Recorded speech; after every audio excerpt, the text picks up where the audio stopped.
మోకాల నొప్పులకు ఎటువంటి సర్జరీ లేకుండా ఎపియాన్ పెయిన్ క్లినిక్ అందిస్తున్న అత్యాధునిక చికిత్స.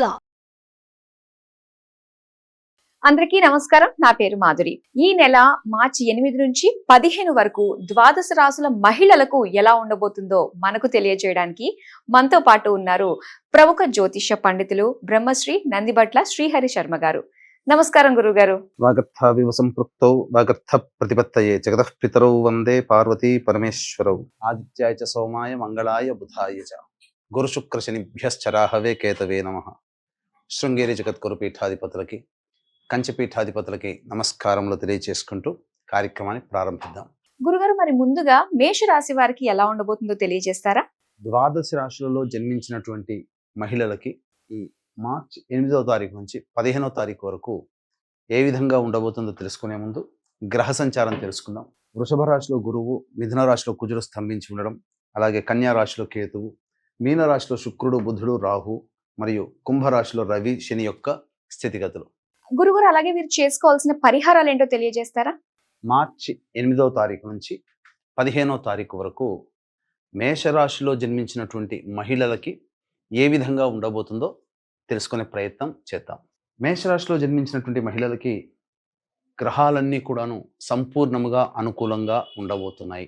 అందున రాశినాథుడైనటువంటి కుజుడు తృతీయ స్థానంలో స్తంభించి ఉండడం, ఎక్కువ కాలం పాటు ఆ యొక్క మిథున రాశిలోనే స్థితి పొంది ఉండడం, ఈ కారణం చేత మేషరాశి వారికి అన్ని రకాలుగా యోగదాయకమైనటువంటి పరిస్థితి కలుగుతుంది. ముఖ్యంగా ఈ మేషరాశిలో జన్మించినటువంటి మహిళలు జరిగేటువంటిది ఏంటంటే, మీలో ఆత్మవిశ్వాసం ఎక్కువగా ఉంటుంది. అంతేకాకుండా ఏ పని చేయాలన్నా కానీ ఉత్సాహంతో ముందడుగు వేస్తారు. అలాగే మీరు చేసేటువంటి ప్రతి పని, ఆలోచన చేసేటువంటి ప్రతి పనికి కూడా ఎదుటి వాళ్ళ యొక్క సహాయ సహకారాలు మీకు దండిగా ఉండడం వల్ల అనుకున్నటువంటి పనులన్నీ కూడా సకాలంలో పూర్తి చేసుకోగలుగుతారు. సంఘంలో పేరు ప్రతిష్టలు పెరుగుతాయి. మీ మాటకి విలువ పెరుగుతుంది.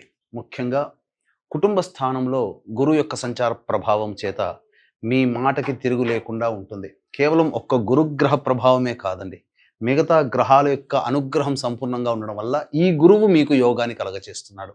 కుటుంబంలో మీకు బాధ్యత కలిగినటువంటి పనులు చేపట్టడం, మీ మీద గురుతర బాధ్యత అనేటువంటిది ఉండడం, తద్వారా మీరు సంకల్పించినటువంటి ప్రతి పనికి కూడా ఇతరులతో పాటు కుటుంబ సభ్యులు కూడా సహకరిస్తారు. మీ వాక్కుకి విలువ పెరుగుతుంది. అలాగే ప్రధానంగా శుక్రుడు, బుధుడు, రాహు వ్యయ స్థానంలో స్థితి పొంది ఉండడం.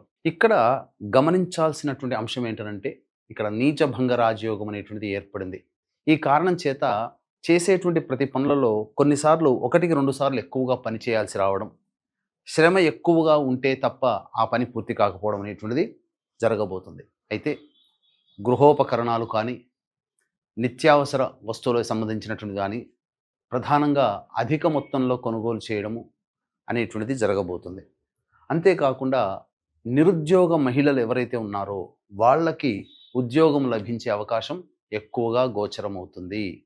కాబట్టి ఏదైనా ప్రయత్నం చేయాలి అని అనుకుంటే ఇప్పుడే ప్రయత్నం చేయండి. 15వ తారీఖు లోపల గ్రహాలు అనుకూలంగా ఉన్నటువంటి కారణం చేత మీకు తప్పకుండా ఉద్యోగం లభించి తీరుతుంది. అయితే పనిచేస్తున్నటువంటి ఈ సాఫ్ట్వేర్ రంగం కావచ్చు, లేకపోతే ఇతరత్ర గవర్నమెంట్ పరంగా కావచ్చు, ఇంకా ఏదైనా కానీ ఉన్నటువంటి సంస్థలలో నుంచి వేరే సంస్థకి వెళ్ళి ప్రమోషన్స్తో వెళ్ళాలన్నా, కొత్త ఉద్యోగం వెతుక్కోవాలనుకున్నా ఇదే మంచి సమయము. అన్ని రకాలుగా యోగదాయకంగా ఉన్నటువంటి స్థితి. అంటే ఒక్క బుధగ్రహము తప్ప అన్ని గ్రహాలు కూడా అనుకూలంగా ఉన్నటువంటిది ఈ మేషరాశిలో జన్మించినటువంటి మహిళలకి. కాకపోతే అన్నీ ఉన్నా అల్లున్నొట్లో శని అన్నట్టుగా ఈ బుధుడు చేసేటువంటి బలహీనమైనటువంటి బుధుడు చేసేటువంటి నష్టం ఏంటంటే, మీరు ఏ పని కూడా కాన్సన్ట్రేషన్తో చేయలేకపోవడం. అంతేకాకుండా ఎక్కువ సార్లు కష్టపడి, అనగా మీ సామర్థ్యాన్ని, మీ కెపాసిటీని ఎక్కువగా చూపించి ప్రయత్నం చేయాల్సిన దాంట్లో 1-2 సార్లు చేసి వదిలిపెట్టేసేస్తారు. అంటే మీరు తుదకంటూ పోరాడే తత్వం అనేటువంటిది ఉండలేకపోవడం. ఇది ప్రధానంగా మేషరాశిలో జన్మించినటువంటి మహిళలకి చెప్పవలసినటువంటి నెగిటివ్ పాయింట్. కాబట్టి ఏదో 1-2 సార్లు ప్రయత్నం చేశాము, మనది కాదులే, మనకు రాదులే అనేది కాకుండా మీరు ఏదనుకుంటారో ఆ ప్రయత్నాన్ని సంపూర్ణముగా పూర్తి చేసేంత వరకు పోరాడే ప్రయత్నం చేస్తే ఇక్కడ బుధుడు ఓడిపోతాడు. మిగిలిన గ్రహాలన్నీ కూడా మీకు యోగించేటువంటి సమయం మీకు మంచి సమయంగా ఉంది, ఇది చెప్పవచ్చు. అయితే ఇక్కడ ప్రధానంగా మనం మనం చెప్పేటువంటి విషయాల్లో ఏంటంటే రోజువారీ కార్యకలాపాలలో ఏ విధంగా ఉండబోతుంది అనే విషయాల గురించి క్లుప్తంగా మీకు తెలియచేయడం జరుగుతుంది. అయితే ఏ వృత్తుల్లో ఉన్నటువంటి వాళ్లకు అనంటే అన్ని రకాలైనటువంటి వ్యాపారములలో ఉన్నటువంటి వాళ్ళకందరికీ కూడా అనుకూలంగా ఉండేటువంటి సమయం కాబట్టి ఈ వ్యాపారస్తులు ఆ వ్యాపారస్తులు అనేది కాకుండా అందరూ కూడా లాభపడేటువంటి సమయం 8వ తారీఖు నుంచి 15వ తారీఖు వరకు. కాబట్టి అంది వచ్చినటువంటి అవకాశాన్ని సద్వినియోగపరచుకోండి. ఇక రోజువారీ కార్యక్రమాలు చూసుకున్నట్లయితే 8, 9 తారీఖుల్లో మీరు అధిక ఉత్సాహంతో అలాగే ఆనందముతో అన్ని పనులని చేపడతారు, పూర్తి చేసుకోగలుగుతారు. ముఖ్యంగా ధనపరమైనటువంటి సమస్యలన్నీ కూడాను తీర్చుకోగలుగుతారు. రాని బాకీలు వసూలవుతాయి. మీ యొక్క పనికి లేదా మీ అవసరాలకి మీ ఖర్చులకి మించినటువంటి ఆదాయం లభించడం, తద్వారా మీకు అన్ని కూడాను మంచి జరుగుతుంది. ఇక మనకి డబ్బులు రావులే అనుకున్నటువంటి సందర్భంలో ఈ 8వ 9వ తారీఖుల్లో మీకు డబ్బులు మీకు చేకూరే అవకాశం ఎక్కువగా గోచరం అవుతుంది. ఇక 10, 11వ తారీఖుల్లో చూసుకున్నట్లయితే ప్రధానంగా వాహన మరమ్మతులు, గృహ మరమ్మతులకి ఎక్కువగా ఖర్చులు అవుతాయి.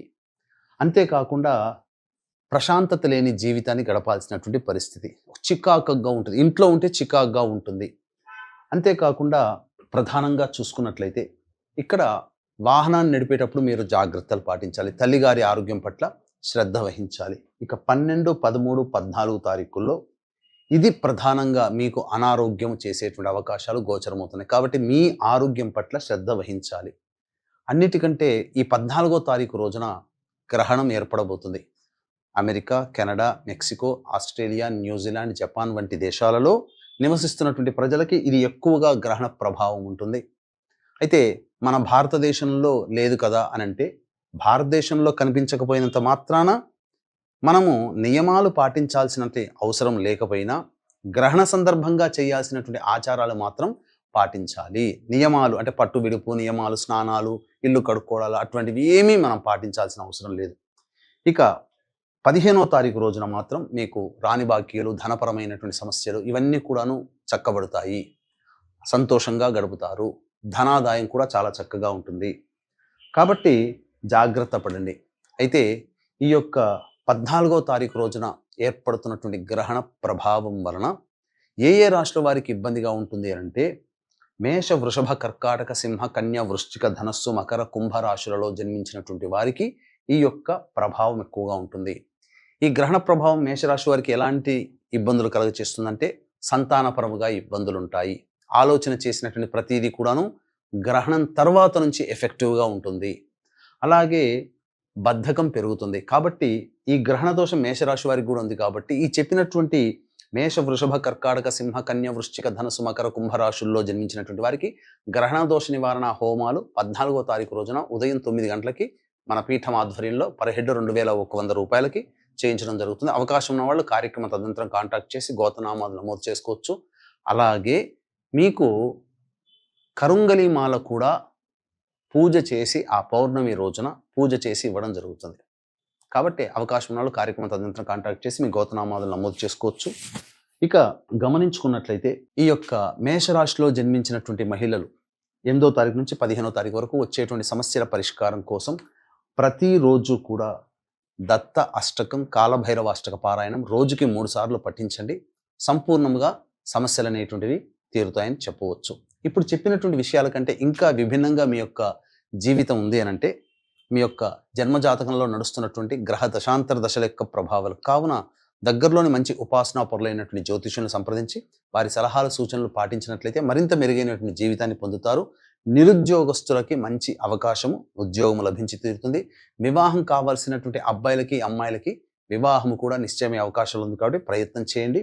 అలాగే ఇంకా సంతానపరంగా ఇబ్బంది పడుతున్నటువంటి వాళ్ళకి చక్కటి సంతాన యోగ్యము, విదేశీయానము, విదేశీ విద్యకు సంబంధించి చేయు ప్రయత్నాలన్నీ కూడాను కొలిక్కి వస్తాయి. అన్ని వ్యాపార, వృత్తి, ఉద్యోగ, వ్యాపారాల్లో ఉన్నటువంటి వాళ్ళకి ఆనందదాయకంగా ఉంటుందని చెప్పడంలో ఏమాత్రం సందేహం లేదు.